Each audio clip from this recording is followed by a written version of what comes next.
한 제자가 갈릴리에 가서 예수께서 지시하신 산에 이르러 예수를 배웠고 경배하나 아직도 의심하는 사람들이 있더라. 예수께서 나와 말씀하여 이르시되 하늘과 땅의 모든 권세를 내게 주셨으니 그러므로 너희는 가서 모든 민족을 제자로 삼아 아버지와 아들과 성령의 이름으로 세례를 베풀고 내가 너희에게 분부한 모든 것을 가르쳐 지키게 하라. 볼지어다 내가 세상 끝날까지 너희와 항상 함께 있으리라. 오늘 우리가 읽은 본문 말씀, 유명한 말씀이죠. 예수님께서 우리 모든 예수님을 따르는 제자들에게 명령하신 지상대명령이 들어있는 말씀이 오늘 말씀입니다. 예수님의 지상대명령, 십자가 지시고 부활하셔서 하늘로 승천하시기 직전에 모든 제자들에게 하신 말씀, 그게 오늘 말씀이고요. 지상대명령이고 유언이라고 할 수 있습니다. 그만큼 중요한 말씀이죠. 자, 어떤 말씀입니까? 지상대명령이 무엇입니까? 너희는 이제 가라. 가서 제자 삼아라. 이 명령을 하십니다. 우리는 예수님을 믿고 따르는 제자가 되었습니다.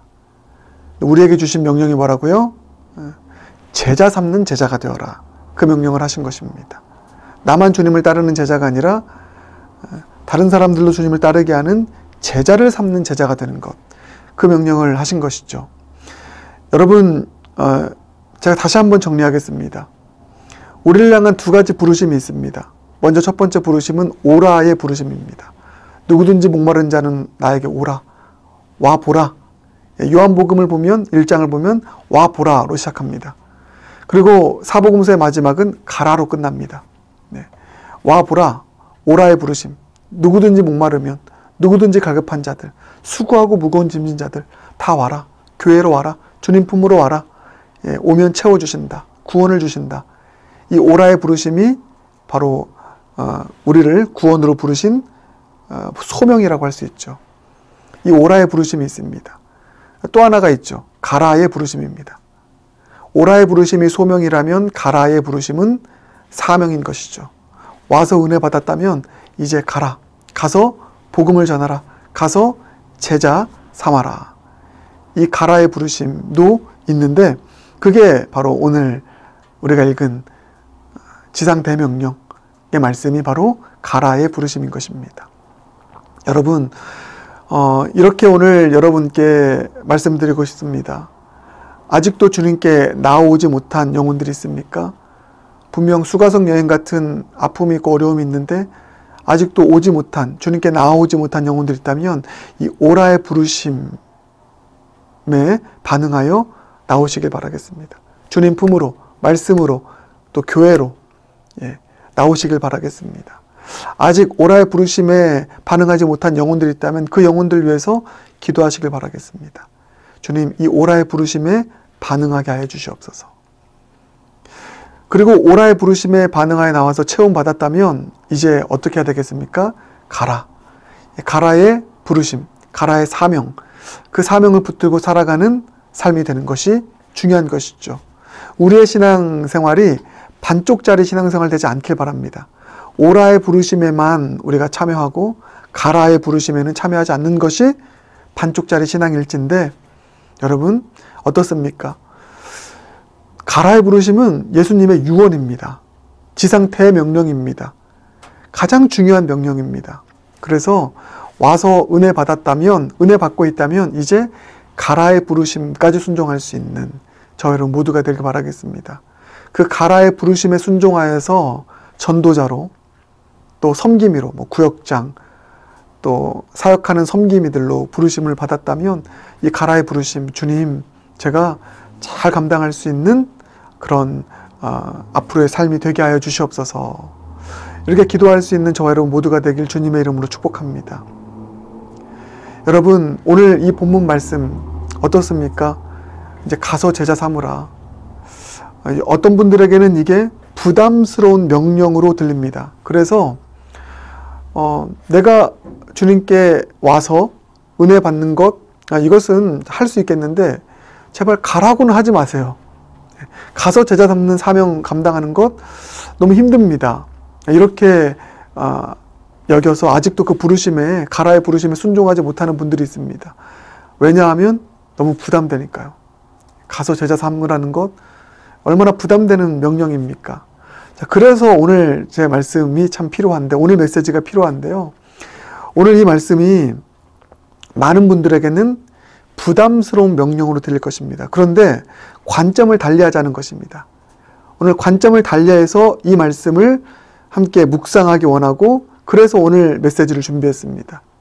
오늘 말씀을 관점을 달리해서 보니 부담스러운 명령이 아닙니다. 지상태 명령은.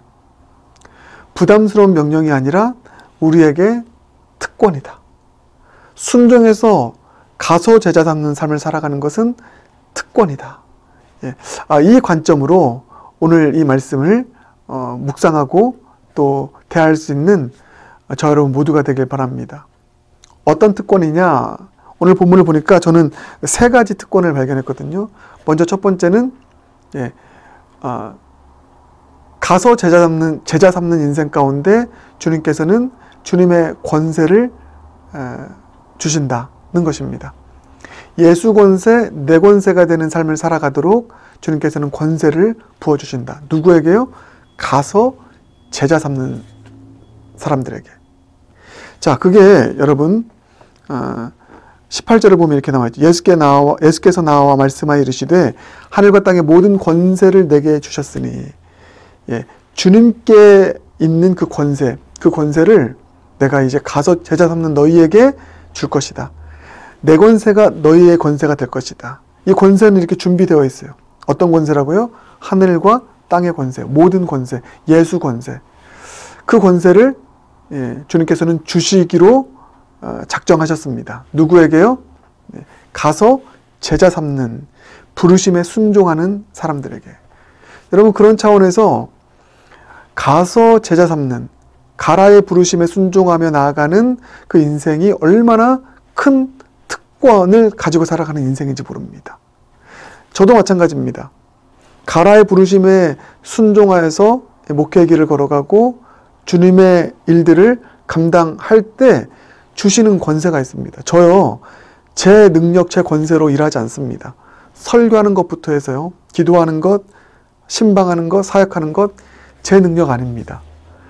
너무나 확실합니다. 주님께서 주신 권세가 늘 저와 함께 하심으로 그 권세의 일부를 가지고 사명을 감당할 수 있는 것입니다. 그래서 가라의 부르심에 순종하는 것은 특권인 것이죠. 예수 권세, 내 권세 되기 때문에. 또 하나가 있습니다. 두 번째 특권이 뭐냐면 영혼 변화의 주역으로서 살아가는 특권입니다. 참 대단한 것이죠. 가라의 부르심에 순종하며 살아가는 자는 영혼을 변화시킬 수 있는 주역이 되는 것입니다. 엄청난 것이죠. 그래서 이렇게 나와 있죠. 19절. 그러므로 너희는 가서 모든 민족을 제자로 삼아 아버지와 아들과 성령의 이름으로 세례를 베풀라. 가서 제자를 삼는 사명을 감당할 때 그 사명을 감당하는 사람을 통해서 세례를 베푸는 구원의 역사가 일어나게 된다. 할렐루야. 이거 엄청난 특권 아닙니까? 세례를 베푼다는 것. 그래서 세례받아서 그 사람이, 그 영혼이 이제는 죄인이 아니라 예수님을 따르는 제자가 된다는 것. 이건 영혼이 변화되는 것이거든요. 구원의 자녀로, 제자로. 그 영혼 변화의 주역으로서의 역할을 감당하는 삶이 가서 제자 삼는, 가라의 부르심에 순종하는 사람들의 삶 가운데 찾아오는 특권이라는 것입니다. 여러분, 사회 변혁보다 더 어려운 일, 제도 변혁보다 더 어려운 일, 그것은 우리의 영혼을, 한 사람의 그 영혼을 변화시키는 일이 가장 어려운 일입니다. 그런데 가라의 부르심에 순종하며 살아가는 자들은 세례를 베풀 수 있대요. 영혼을 변화시킬 수 있답니다. 구원의 자녀로 변화시키는 그 사명을 감당할 수 있다고 합니다. 이 얼마나 놀라운 특권입니까? 영혼 구원의 주역으로서의 사명을 감당하는. 그래서 나를 통해서 영혼들이 변화되어지는 거예요. 마음이 변화되어지고 한 사람의 인생이 달라지게 되는 가장 큰 그런 역사를 일으키는 삶을 살아가는 것. 누가 한다고요? 가서 제자 삼는, 가라의 부르심에 반응하며 살아가는 인생. 그러니 여러분, 가라의 부르심은 특권입니다.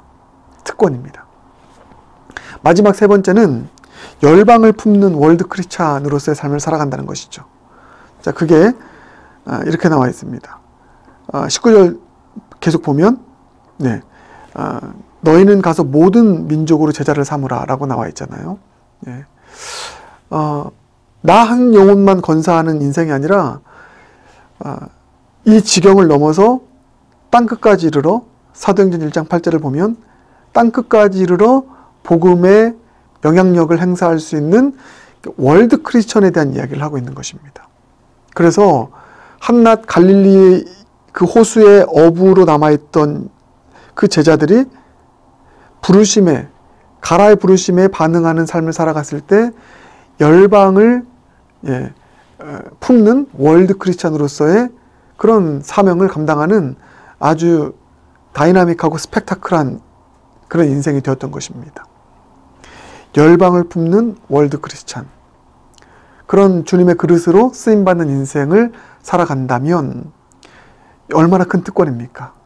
가라의 부르심에 순종하며 살아가는 인생 가운데 이와 같은 특권이 있는 줄 믿습니다. 그래서 사랑하는 여러분, 오늘 이 본문의 말씀, 예수님의 지상대명령, 부담스러운 명령으로 받아들이는 것이 아니라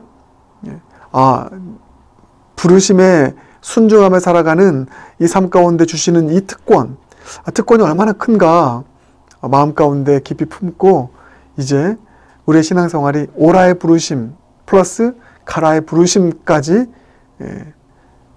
또 붙잡고 나아가는 그런 온전한 신앙생활 이루어갈 수 있는 저와 여러분 모두가 되길 주님의 이름으로 축복합니다. 함께 기도하겠습니다.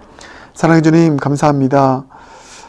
우리에게 오라의 부르심도 주셨고 또 가라의 부르심도 주셨는데 마음껏 주님께 나아와서 체험받는 은혜 다 경험하게 하여 주시옵소서.